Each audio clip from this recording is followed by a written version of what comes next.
Welcome, curious minds, to another deep dive. Today, we're tearing into a topic that's just exploding with opportunity, and it often feels a bit like a secret club. Machine learning engineering. Everyone's buzzing about it, but how do you actually forge a path into that field? We've got some really incredible sources today. Deep insight from this unique curriculum. It's called the 15-day ML Engineer Ascent. Now, it's not about becoming like an instant expert overnight. It's more about building an incredibly robust foundation, but in a really hyper-intensive accelerated sprint. Think launchpad, right? Not the finish line. Exactly. And what's truly stand out here, I think, is how this curriculum frames the role itself. It maps out this journey, starting from core theoretical concepts, straight through to hands-on, production-ready skills. And it's all built on this philosophy of theory then practice. It meticulously mirrors the daily workflow of a professional ML engineer, so it ensures that every piece of knowledge you gain is, immediately applicable. Our mission today really is to pull back the curtain on this ascent. We want to distill the most potent insights for anyone looking to enter or maybe dramatically advance in this dynamic field, giving you hopefully a fast track to understanding what it genuinely takes to excel. Okay, let's unpack this then. The curriculum kicks things off with what it calls the bedrock. Phase one. It's all about mastering Python and data manipulation. And it underscores this vital truth. Even world-class ML engineers, they often dedicate, up to 80% of their time just on the nitty-gritty of data acquisition, cleaning, preparation. I mean, without a solid handle there, your models just don't stand a chance, right? Right. And that immediately begs the question, what foundational tools really set a professional apart right from the get-go? Day one of this ascent, it dives straight into environment setup. And the Python foundation is essential for ML. So you're talking about getting a robust development environment humming, usually with Anaconda for package management, and getting fluent with Jupyter notebooks or maybe Google Colab. The curriculum, it wisely highlights Jupyter's cell-by-cell execution model. That's a strategic superpower for iterative ML development. Then it's a laser-focused refresh on Python fundamentals, understanding data types, int, float, string, Boolean, mastering essential data structures, lists, dictionaries, sets, tuples, including comprehensions, which are very neat. You'll also fine-tune your control flow with ifalse, loops, and learn to write modular reusable functions. Basic but critical. And here's where it gets really clever, I thought. Right there on day one, they introduce interacting with large language model APIs, showing you how to use F-strings to dynamically craft prompts. And the hands-on lab, it isn't some abstract exercise. It's building an AI-powered task manager. So you're using these fresh Python basics to create a smart to-do list. That's immediate practical application, a tangible first taste of building an AI app. Yeah, that instant feedback is key. Then shifting to day two, the focus is squarely on mastering NumPy. For high-performance numerical computation, NumPy is absolutely foundational because it directly tackles Python's, inherent inefficiency for heavy numerical lifting. It introduces the end array object. You can think of it as an n-dimensional array. It's stored contiguously in memory, supercharged with C code under the hood, which makes computations orders of magnitude faster. I mean, imagine processing a million numbers. Pure Python might crawl. NumPy just flies. Milliseconds. It's really the beating heart of the entire scientific Python ecosystem. Right. And the secret sauce seems to be understanding those end array attributes like shape, d-type, number of dimensions. But the real magic is vectorized operations and broadcasting, isn't it? Letting you perform complex math on whole arrays without slow Python loops. It all happens efficiently in C. Exactly. That's the game changer for speed. And the lab for day two gives a vivid example. Image manipulation with NumPy.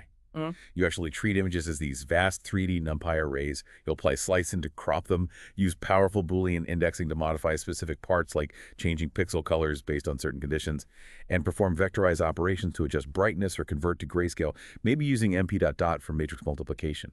It's a direct conceptual bridge to how deep learning handles tensors. Very practical. Okay, moving on. Day three dives into foundational data wrangling with Pandas. This really is the premier Python library for tabular data, right? Pandas introduces the series that's like a 1D labeled array and the data frame, which is a 2D structure, basically feels like a spreadsheet, but in Python. And the most common first step, reading data, like from CSVs using pd.readCSV, seems simple enough. It seems simple, but the power is immense. Initial data inspection is absolutely critical, though.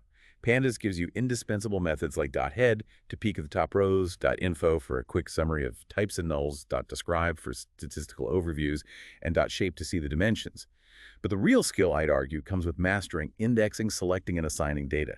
using def column name, and crucially understanding the difference between .lock for label-based indexing and .iloc for integer position-based indexing. I mean, many experienced engineers, myself included, have spent hours debugging subtle errors that trace back to using the wrong one. Understanding those nuances avoids those silent data disasters. It's really key. Yeah, I can imagine. And let's face it, real-world data is almost always messy, isn't it? So handling missing data isn't just important, it's like a non-negotiable skill. Absolutely. Pandas equips you well. You've got .isNull to spot the gaps, Yeah. .dropItIcna to remove rows or columns with missing values, and .filna to impute them, maybe with a mean, median, or mode. The lab for this day gets your hands dirty cleaning a real-world data set like the Titanic passenger list. You'll inspect, select columns, rigorously practice lock and iloc, and apply filna perhaps using the median age and dropnet for specific cases, then filter data using Boolean masking. It's a proper baptism by fire into data hygiene. Okay, sounds intense but necessary. Day 4 then escalates the Pandas skills. It does. It focuses on advanced data aggregation and manipulation. This day really champions this split-apply combine strategy. It's a fundamental paradigm, beautifully implemented in Pandas with .groupB. This lets you calculate summary statistics across different data categories, answering questions like, what was the average sale by region? You'll also learn to apply multiple aggregations at once using the very versatile .ag method. And data rarely lives in just one file, right? So combining sources is critical too. Oh, definitely. So they cover pd.concat for stacking data frames, either vertically or horizontally, Right. and pd.merge for doing those sophisticated database-style joins, inner, outer, left, right merges. You'll also delve into reshaping data with pivotable and melt, and efficiently processing text and categorical data using the powerful .str accessor. Lots packed into day 4. Wow, okay. The lab for day 4, analyzing sales data, brings it all together. You merge 2 different CSVs into one enriched data frame. You calculate something like total revenue, then group B product name to get total quantity and revenue for each. Finally, sorting to find your top-selling products. This split-apply combine pattern, it's not just the Pandas trick. It's a fundamental data processing paradigm you'll use constantly. Right, got it. Day 5 then shifts gears a bit. The art of insight, exploratory data analysis and visualization. So visualization isn't just for making pretty charts at the end. Not at all. It's your primary tool for analysis and discovery during the process. It's how you truly understand distributions, uncover hidden relationships, spot those pesky outliers, and crucially, generate hypotheses that will guide your subsequent modeling efforts. It directs your thinking. And the tools mentioned are Matplotlib and Seaborn. Yes. Matplotlib is the foundation. It gives you incredibly fine-grained control over every aspect of your plots. Core concepts are the figure and axis objects. Then Seaborn, which is built on top of Matplotlib, is your go-to for creating attractive, high-level statistical graphics. It's deeply integrated with Pandas data frames, which is super convenient. A proficient engineer, well, they need to be adept at using both, choosing the right tool for the specific task at hand. Okay, so you learn basic plots with both, then dive into an actual EDA workflow. Exactly.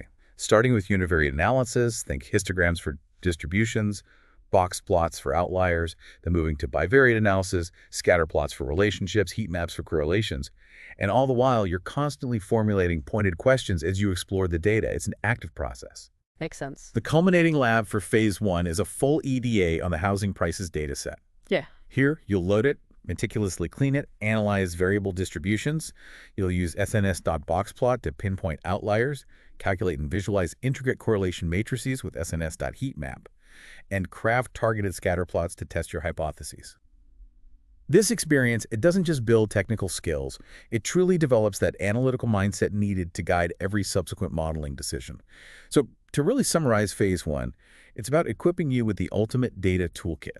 NumPy for numbers, Pandas for tables, Matplotlib and Seaborn for visuals. These are without doubt the core of an ML engineer's daily arsenal. Okay, Phase 1 sounds absolutely packed but foundational. Phase 2 then makes the leap into core machine learning itself. Building on that data toolkit, this is where the machines actually start to learn. Precisely.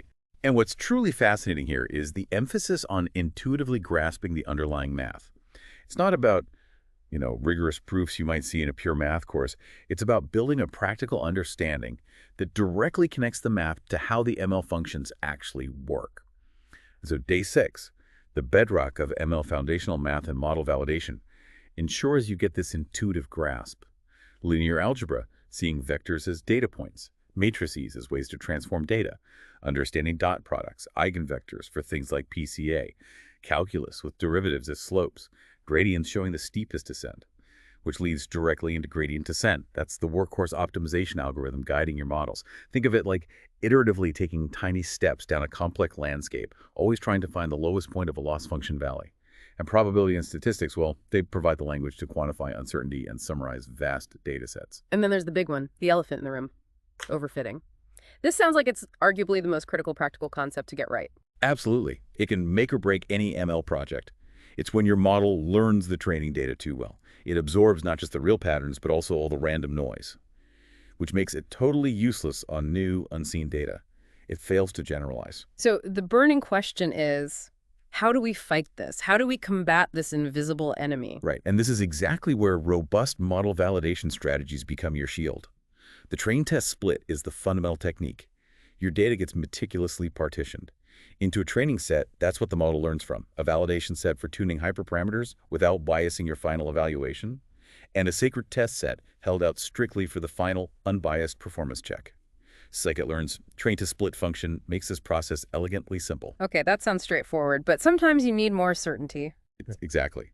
For a more robust and reliable estimate, especially if you don't have tons of data, k-fold cross-validation steps in. The dataset is strategically split into, say, K5 or K10 folds.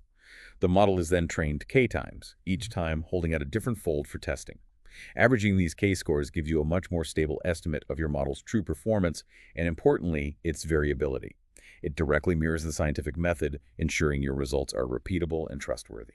And the lab on day 6 actually has you implement both. Yes, on the classic iris dataset, so you practically experience the difference. Between just getting one accuracy score, which could be misleading. Right, versus a much more robust average score, plus a standard deviation derived from cross-validation. It's a tangible demonstration of why rigorous validation isn't just nice to have, it's absolutely essential. Got it. Day 7 then moves into predictive modeling, linear and polynomial regression. Right. So regression models, at their core, predict a continuous target variable. Think house prices, temperature, sales figures. Linear regression, the simplest form, seeks to find the best fit line or hyperplane. It does this by minimizing the sum of squared differences between its predictions and the actual values. This method is often called ordinary least squares, or OLS. And scikit-learn's linear regression model makes implementing this pretty straightforward. So if you're predicting a number, how do you evaluate how good the predictions are? What metrics matter? Good question. You look at things like mean absolute error, MAE, the average size of the errors, mean squared error, MSE, which heavily penalizes larger errors because it squares them, and root mean squared error, RMSE, which is often quite intuitive because it's back in the same units as your target variable. Then there's R squared. It tells you the proportion of the target's variance your model explains. But you have to be careful. R squared alone can be deceptive. It can actually encourage overfitting if you chase it blindly. Ah, okay. So you need a mix of metrics. Exactly. A holistic evaluation using multiple metrics is absolutely key. And the day also introduces polynomial regression. What's that for? That's a clever trick. It allows inherently linear models to gracefully fit nonlinear relationships in your data. It works by creating new features that are powers of the original features, like squaring a feature or cubing it. The lab involves predicting house prices, and it guides you through that full regression workflow, from data prep all the way to that crucial multi-metric evaluation. Okay, makes sense. Day 8 then shifts from predicting numbers to predicting categories. Probabilistic classification, logistic regression. Precisely. When your target isn't continuous, like a price, but categorical, maybe yes, no, spam, not spam, fraud, not fraud, linear regression just won't cut it. This is where logistic regression comes in. It uses the S-shaped sigmoid function to cleverly squish its outputs into a probability value, always between 0 and 1. And you mentioned this is kind of a bridge to deep learning. It is, conceptually. A single neuron in a neural network performs an operation that's functionally very, very similar to logistic regression. So understanding logistic regression really builds a foundational intuition for how more complex neural networks work later on. Right. And evaluation is different for classification, too. You mentioned the confusion matrix. Absolutely different. It all starts with the confusion matrix. It's a simple table, but powerful. It breaks down your predictions into 4 categories. True positives, correctly predicted positive, false positives, wrongly predicted positive, true negatives, correctly predicted negative, and false negatives, wrongly predicted negative. From that matrix, you derive the key metrics: accuracy, overall correctness, but accuracy can be misleading if your classes are imbalanced. Precision. Of all the instances we predicted positive, how many were actually correct? High precision means fewer false alarms, recall, or sensitivity. Of all the actual positive instances, how many did we successfully find? High recall means fewer missed cases. And the F1 score, which is the harmonic mean of precision and recall, providing a single balanced measure. Okay, precision versus recall, that sounds like a trade-off sometimes. Often it is. And that's where the business context becomes critical. The lab is customer churn prediction. You build a logistic regression model. But the crucial skill isn't just calculating these metrics, it's discussing their meaning. For instance, in churn prediction, is it more costly to miss a customer who is about to leave, a false negative, you lose revenue? Or is it more costly to offer a retention discount to a customer who was actually happy and wasn't going to leave, a false positive, you spent money unnecessarily? That business question dictates precisely which metric, precision, or recall, or maybe F1 you should prioritize and optimize for. That makes a lot of sense. Day 9 explores 2 more algorithms: instance-based and probabilistic learning, KNN and naive Bayes. Let's start with KNN. Okay, K nearest neighbors, KNN. It's often called a lazy learner because it doesn't really build an explicit model during training. It just stores all the training data. Then, when a new data point comes in, it finds the K most similar neighbors, closest points, from its stored data. And it makes a prediction based on their outcomes, maybe the majority class among the neighbors or the average value for regression. But choosing that K value is crucial, right? How many neighbors to look at? Yes, selecting the optimal K is key, often done through cross-validation. And there's this thing called the curse of dimensionality. Sounds ominous. It is a real challenge. KNN's performance can degrade significantly in high-dimensional spaces when you have lots and lots of features, because the concept of distance itself becomes less meaningful. Everything starts to look equidistant. This leads to an absolutely critical pre-processing step for KNN, and really any distance-based algorithm feature scaling. You must scale your data, maybe normalize it or standardize it before applying KNN. This ensures all features contribute equally to the distance calculation, regardless of their original units or range. Okay, scale first, then KNN. What about naive Bayes? Naive Bayes is different. It's a probabilistic classifier built on Bayes' theorem. Its naive assumption, and this is where the name comes from, is that all features are independent of each other, given the class. Which is rarely true in the real world, I guess. Almost never true. But surprisingly, naive Bayes still performs remarkably well in many situations, especially for text classification tasks like filtering spam emails. It's simple, computationally very fast, and often remarkably effective despite its naive assumption. Interesting. And the lab focuses on KNN. Yes, KNN for iris species classification. You'll implement feature scaling using scikit-learn's standard scaler, but critically, you'll learn the right way to do it. Fit the scaler only on the training data, and then use that same fitted scaler to transform both the training and the test data. Ah, why only fit on training? To avoid data leakage. If you fit the scaler on the entire data set, including the test set, information from the test set inadvertently leaks into your training process. This would give you an artificially optimistic and utterly misleading performance evaluation on your test set. It's a subtle but absolutely vital lesson in proper ML workflow hygiene. Got it. Avoid leakage. Okay, day 10 wraps up phase 2 with the power of ensembles, decision trees, and random forests. Starting with decision trees. Right. Decision trees are wonderfully intuitive. They make predictions using clear if-then-else rules, visually represented like a flowchart. This makes them super interpretable. You can literally trace the path a decision takes. It's a massive plus. However, individual decision trees have a high tendency to overfit the training data, and they can be quite unstable. Small changes in the training data can sometimes lead to very different tree structures. So they're easy to understand, but maybe not always the most robust. Exactly. And that inherent instability leads us directly to the concept of the wisdom of the crowd. Ensemble methods are powerful techniques that combine the predictions of many individual models, often called weak learners, to achieve more robust and typically significantly more accurate predictions overall. Random forests are a prime example, and one of the most popular ensemble methods. They are quite literally a forest of many decision trees. Okay, a forest of trees. How do they avoid just replicating the problems of a single tree? They introduce randomness in 2 key ways. First, bagging, which stands for bootstrap aggregating. Each tree in the forest is trained on a different random sample of the training data, drawn with replacement. So each tree sees slightly different data. Second, Feature randomness. When splitting a node in a tree, only a random subset of the features is considered. Not all features are available at every split. Okay, randomness in data and randomness in features. Why does that work so well? This strategic randomness effectively decorrelates the individual trees in the forest. Think of it this way. If one tree makes a particular kind of error or is biased in a certain direction because of the specific data or features it saw, another tree, trained on slightly different data or considering different features, might not make that same error or might even correct for it.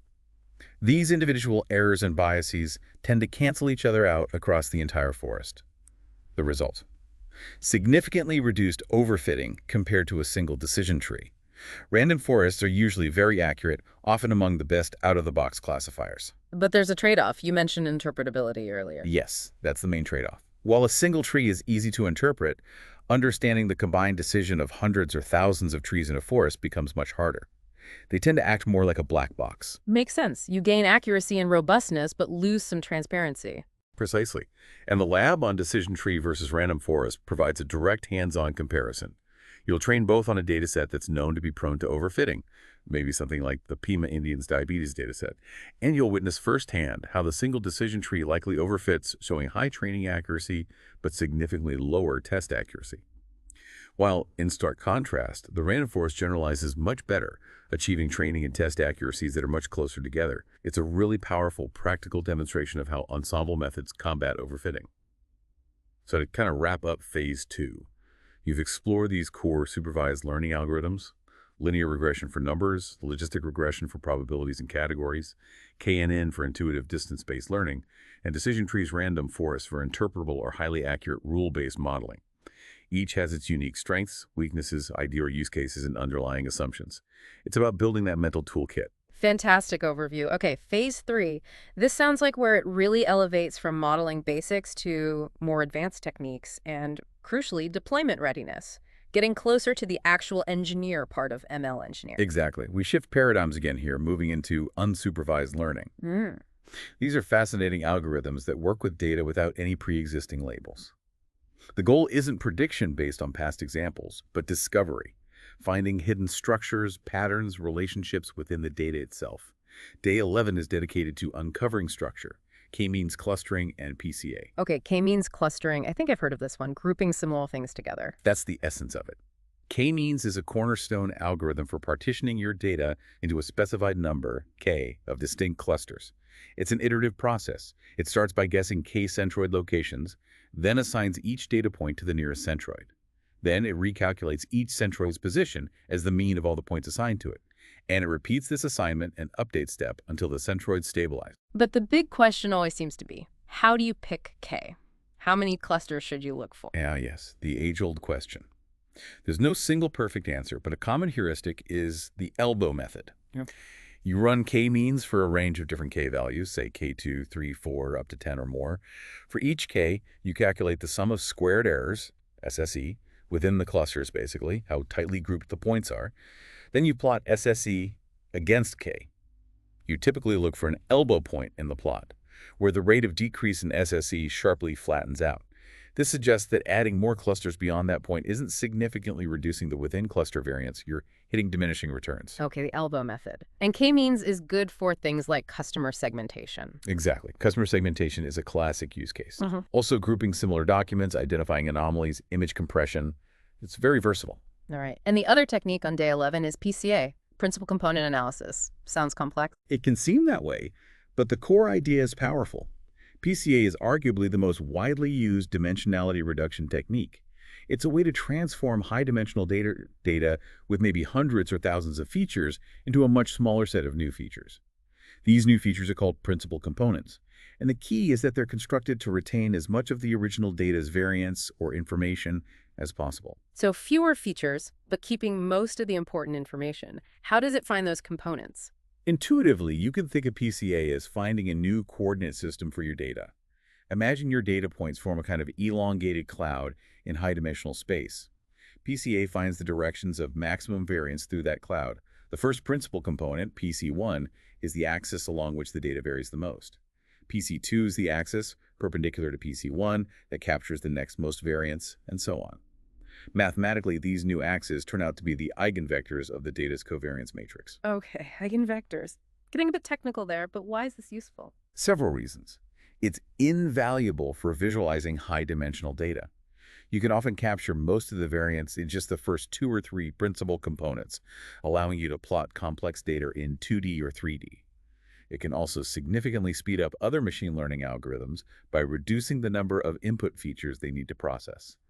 And sometimes, it can even improve model performance by removing noise. Important note, though, PCA is sensitive to the scale of your features. Absolutely critical point. You must standardize your data, give it 0 mean and unit variance before applying PCA. Otherwise, features with larger ranges will dominate the variance calculations. Right, standardize first. And you mentioned it can help with interpretability, too. That's interesting. Yes. Beyond just shrinking dimensions, PCA can be a surprisingly powerful lens for model interpretability. Imagine your main model is misclassifying certain types of data points. You can take those misclassified points, apply PCA to them, and then look at where they fall along the principal components, or what the components themselves represent in terms of original features. This can sometimes reveal the underlying patterns or reasons why the model is failing on those specific examples. It's like shining a spotlight on the model's blind spots. That's a cool application, and the lab combines both. It does. The lab is customer segmentation using PCA and k-means, a classic workflow. First, you'll apply PCA to reduce the features of a customer dataset, making it easier to visualize.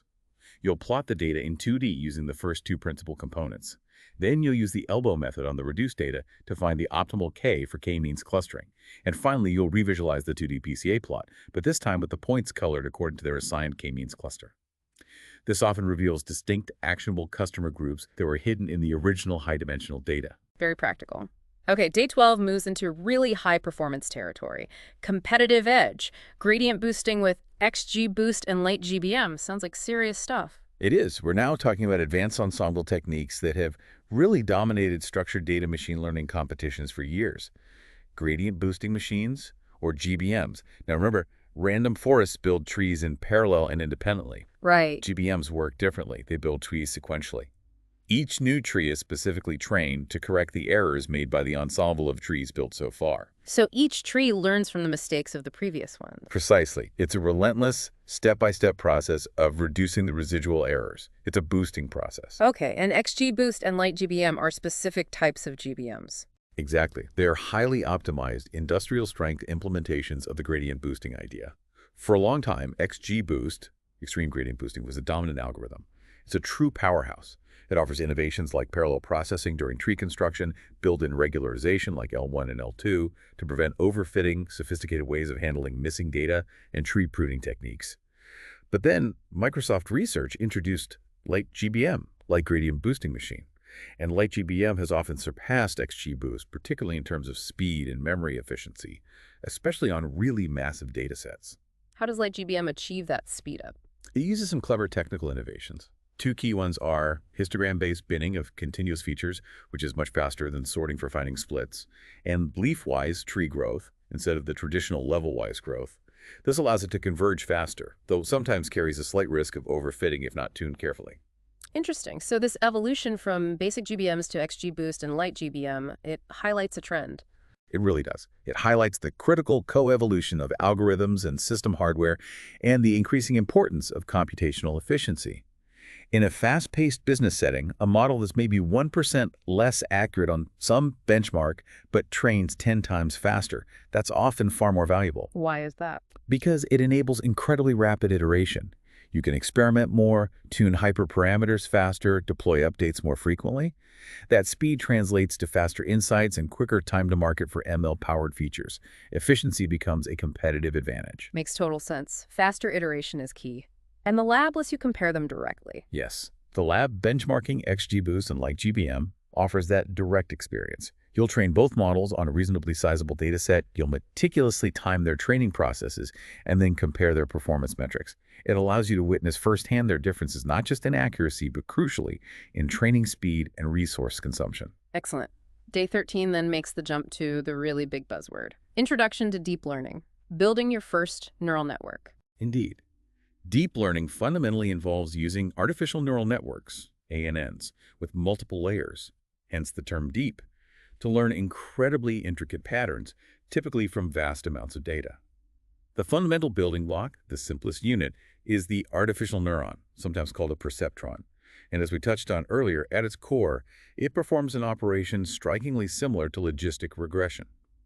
It takes inputs, weights them, sums them up, adds a bias, and then passes the result through an activation function. Okay, so a single neuron is like logistic regression. How does stacking them into layers make them deep and powerful? The power comes from the architecture. A typical neural network consists of an input layer, which just receives the raw data features, one or more hidden layers. This is where the real magic happens.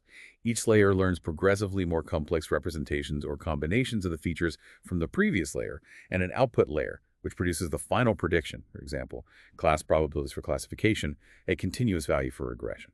And crucially, between these layers, you have activation functions, like the popular ReLU, rectified linear unit. Why are those activation functions so important? Because they introduce nonlinearity into the network.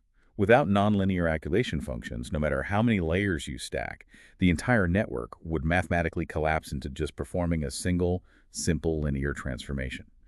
The nonlinearity allows the network to learn much more complex nonlinear relationships between the inputs and outputs. Okay, nonlinearity is key. So how do these complex networks actually learn? Sounds complicated. It involves a precise interplay of three components. One, a loss function or cost function. This quantifies how wrong the network's predictions are compared to the actual target values. Common examples are cross-entropy for classification or mean-squared error for regression. The goal is to minimize this loss. 2, an optimizer. This is an algorithm like ADAM or SGD, stochastic gradient descent, that intelligently adjusts the network's internal parameters, the weights and biases, to minimize the loss function. Think of it as the engine driving the learning process. 3, backpropagation. This is the core algorithm that makes training deep networks feasible. It efficiently calculates the gradient, the direction of steepest ascent, of the loss function with respect to all the weights and biases in the network. The optimizer then uses these gradients to update the weights in the opposite direction, gradient descent, to reduce the loss. Wow, okay. Loss optimizer backpropagation. And the tools for this. The curriculum mentions TensorFlow with Keras. Yes, the curriculum focuses on TensorFlow, using Keras as its high-level API. Keras is wonderfully user-friendly and modular, making it relatively easy to define, train, and evaluate neural networks. Historically, TensorFlow was maybe seen as more production-oriented, while PyTorch, another major framework, was favored more in research circles. But that's changing. Those lines have significantly blurred. Both are incredibly powerful and widely used in both industry and academia now. Honestly, a world-class ML engineer is increasingly expected to be comfortable, if not proficient, in both TensorFlow Keras and PyTorch. Good to know. And the lab gets you started with a classic. The absolute classic, classifying handwritten digits with a simple NN, using the famous MNES dataset. You'll meticulously prepare the data, normalizing the pixel values, flattening the 28 by 28 images into 1D vectors, and one-hot encoding the digit labels, 0, 9. Then you'll build a simple neural network using the Keras. Sequential API, maybe just an input layer, 1 or 2 hidden layers with ReLU activation, and an output layer with softmax activation for probabilities. You'll compile the model, specifying the optimizer like ADAM, and the loss function, categorical cross-entropy. Then you'll train it using the .fit method on your training data, and finally evaluate its performance on the held-out test data using .evaluate. It's your first very tangible step into building and training a deep learning model. Excellent first step. Day 14 then looks at specialized deep learning architectures. An intuitive guide to CNNs and RNNs. Why specialize? Because while general-purpose ANNs, often called multi-layer perceptrons or MLPs, are powerful, they aren't always the most efficient or effective architecture for all types of data. Specialized architectures are developed precisely because they leverage, or build in, assumptions about the inherent structure of specific data types. This embodies a powerful principle in machine learning called inductive bias, building in a structural advantage that mirrors the likely patterns in the data. Okay, so first up, CNNs. Convolutional neural networks. These are big for edges, right? Absolutely. CNNs are the state-of-the-art for grid-like data, especially images, but also things like spectrograms and audio. Their core building block is the convolutional layer. Instead of connecting every input neuron to every hidden neuron like in a standard ANN, convolutional layers use small, learnable filters, also called kernels. These filters slide across the input image, detecting local features like edges, corners, textures, regardless of where they appear in the image. This creates feature maps. So they look for small patterns everywhere. Exactly. And then typically you have pooling layers, like max pooling. These layers downsample the feature maps, making the network more computationally efficient and, importantly, making the detected features more robust to small variations in their exact location, translation to variance. This hierarchical structure, detecting simple features first, then combining them into more complex features and deeper layers, is why CNNs excel at visual tasks. Cool. And the other type is RNNs, recurrent neural networks, Yeah. for sequences. Correct. RNNs are specifically designed for sequential data where the order matters. Think human language, sequences of words, audio signals, sequences of samples, time series data, sequences of measurements. Their defining feature is an internal loop or recurrence. This allows them to maintain a hidden state or memory. Essentially, the output at one step in the sequence is fed back as an input to the next step. This allows the network to carry information from previous elements in the sequence to influence the processing of the current element. So they have memory, but you mentioned a challenge with simple RNNs. Yes. The big challenge, especially with longer sequences, is the vanishing or exploding gradients problem. During backpropagation through time, the training algorithm for RNNs, the gradients can either shrink exponentially small, vanish, or grow exponentially large, explode, as they flow back through many time steps. Vanishing gradients in particular make it very difficult for simple RNNs to learn long-range dependencies, connections between elements far apart in the sequence. Okay, so how do we fix that? The curriculum mentions LSTM and GRU. Exactly. LSTM, long short-term memory, and GRU, gated recurrent unit, are advanced variants of RNNs specifically designed to overcome the vanishing gradient problem. They introduce ingenious mechanisms called gates. Think of them as internal controllers or valves within the RNN cell. These gates, like the forget gate, input gate, output gate in LSTMs, allow the network to selectively learn what information to remember, what to forget, and what to output from its hidden state over long sequences. So the gates control the memory flow. Precisely. This gating mechanism solves the gradient problem and enables LSTMs and GRUs to effectively learn incredibly complex, long-range dependencies in sequential data. That's why they became fundamental for tasks like machine translation, sentiment analysis, and speech recognition. Fascinating. And the lab focuses on CNNs for images. Yes, the lab is image classification with a CNN using the CIFAR-10 dataset, which has small color images in 10 classes. You'll build a simple CNN, maybe with a couple of convolutional pooling layers followed by a dense layer for classification, and you'll compare its performance, likely seeing a significant improvement over trying to use a simple ANNMLP on the same image data. The discussion around it really highlights why CNNs are fundamentally better suited for image data because of their built-in inductive bias for spatial hierarchies and local patterns. Okay, amazing stuff. We've covered a ton of modeling techniques. Day 15, the final day, seems like a crucial pivot. From model to production, an introduction to MLOps. This feels like the moment you truly transition from maybe a data scientist role to a machine learning engineer. Absolutely. This is the ultimate pivot. MLOps, or machine learning operations, is essentially about applying the well-established principles and practices of DevOps to the entire lifecycle of machine learning systems. It's about bridging that often vast and sometimes problematic gap between experimental data science work, often done in notebooks, and building robust, reliable software engineering systems. And why is this so crucial? Why not just hand off the model file? Because, as the curriculum rightly emphasizes, a brilliant model sitting isolated in a Jupyter notebook is just a research artifact. It's not a product. It's not delivering ongoing business value. MLOps provides the essential framework, the processes, and the tooling for building ML systems that are reliable, scalable, maintainable, and trustworthy in production. It relentlessly focuses on automation, reproducibility, monitoring, and collaboration across teams, data science, engineering, operations. It really encompasses disciplines like data ops, managing data pipelines, versioning data, ensuring data quality. And model ops, which deals with model versioning, automating training and retraining pipelines, handling model deployment strategies, monitoring model performance and drift in the wild, managing compliance, and so on. Wow, okay. That's a lot more than just the model itself. Yeah. What are some key tools enabling this? Docker and CI/CD are mentioned. Those are two absolutely fundamental pillars. Containerization with Docker. This solves the classic, incredibly frustrating, but it works on my machine problem. Docker allows you to package your entire application, the model, the code that serves it, all its libraries and dependencies into a standardized, portable, self-contained unit called a container. This ensures consistency across development, testing, and production environments. CI/CD, continuous integration, continuous delivery, continuous deployment for ML. This involves applying automation principles to the ML workflow. CI means automatically testing code and maybe even model changes. CD means automatically building, testing, and preparing releases, potentially even deploying them automatically to production if tests pass. This ensures speed, reliability, and repeatability in getting ML models deployed and updated. So it's really about bringing software engineering rigor to the ML process. Exactly. And the curriculum strongly emphasizes that MLOps represents not just a set of tools, but a profound cultural shift within an organization.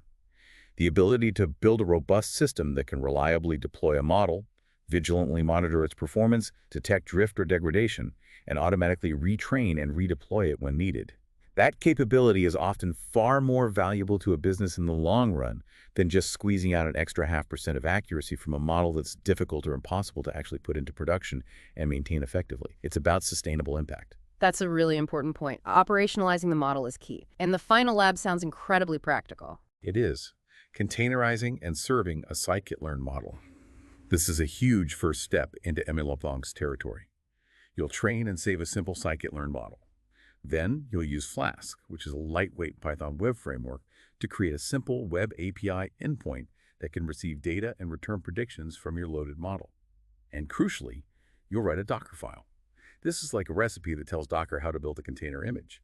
It specifies the base operating system, copies your model file and API code into the image, installs all the necessary Python libraries like scikit-learn and Flask, and defines the command to run your Flask API when the container starts. Then you'll actually build that Docker image and run the container locally. You can then send requests to your API running inside the container and get predictions back. This hands-on experience packaging a model and its serving code into a portable container is the foundational, most critical first step in virtually any mature MLOps pipeline. Wow, what an absolutely exhilarating journey that curriculum outlines. From those foundational Python skills and data wrangling mastery with NumPy and Pandas, through the core supervised learning algorithms like regression and classification, ensembles like random forests, into unsupervised learning with k-means and PCA, all the way to the cutting edge of deep learning with ANNs, CNNs, RNNs, and finally, landing on the absolutely critical operational aspects of MLOps. This deep dive into the 15-day ML Engineer Ascent, it really lays bare the comprehensive foundation needed to tackle real-world machine learning problems head-on. It really does. And if we connect this back to the bigger picture, what you've just seen outlined is, well, it's a hyper-accelerated on-ramp to ML engineering. But true mastery, that's an ongoing, continuous journey. This field evolves at a breathtaking pace. So lifelong learning isn't just, an advantage. It's an absolute requirement to stay relevant and effective. Things change fast. So thinking about the listener, what does this all mean for you? You've now grasped the sheer breadth of skills involved in becoming an ML engineer. It's wide. For your next step, maybe consider where your curiosity pulls you most strongly. Where do you want to specialize? Perhaps it's natural language processing, NLP, working with text and language models, or maybe computer vision, diving deeper into CNNs and image analysis. Or perhaps you're really drawn to the engineering side, wanting to go deeper into dedicated MLOps engineering roles. Or maybe sticking with advanced classical ML and data science, perhaps focusing on that vital area of model interpretability. Using powerful tools like S-Shape or Lime to understand why your model made a particular prediction, which is becoming increasingly important. And that raises the important question. How will you truly solidify these incredibly diverse skills you've just heard about? The curriculum, as we saw, inherently emphasizes project-based learning. That's key. Seek out unique, messy, real-world data sets. Don't just stick to the clean, canonical ones. Build end-to-end projects. Take something from the initial raw data through cleaning, exploratory analysis, model training, rigorous evaluation, and maybe even try containerizing it for deployment using Docker, like in that last lab. It's that hands-on application, tackling real problems from start to finish, where the knowledge truly sticks and integrates. Yeah, building things is crucial. And don't underestimate the power of the community either, right? Engage with platforms like Kaggle, great for competitions, data sets, and seeing how others approach problems. Immerse yourself in discussions on places like Reddit, Rawlearn, Machine Learning, and MLOps are fantastic resources. And make a habit of reading new research. Yeah. Keep an eye on sites like archive.org for the latest papers to stay right at the cutting edge. It moves so fast. Absolutely. And remember, this whole ascent, this journey into ML engineering, it isn't just about accumulating knowledge of algorithms or memorizing API calls. It's maybe more profoundly about developing the mental models, the analytical mindset, structured approach needed to tackle complex, often ambiguous problems in a professional, rigorous, and ultimately impactful way. So the final thought, perhaps, is now that you have this powerful foundation mapped out, What new fascinating problem will you choose to tackle first? Great question to leave folks with. Until next time, keep diving deep into what makes you curious.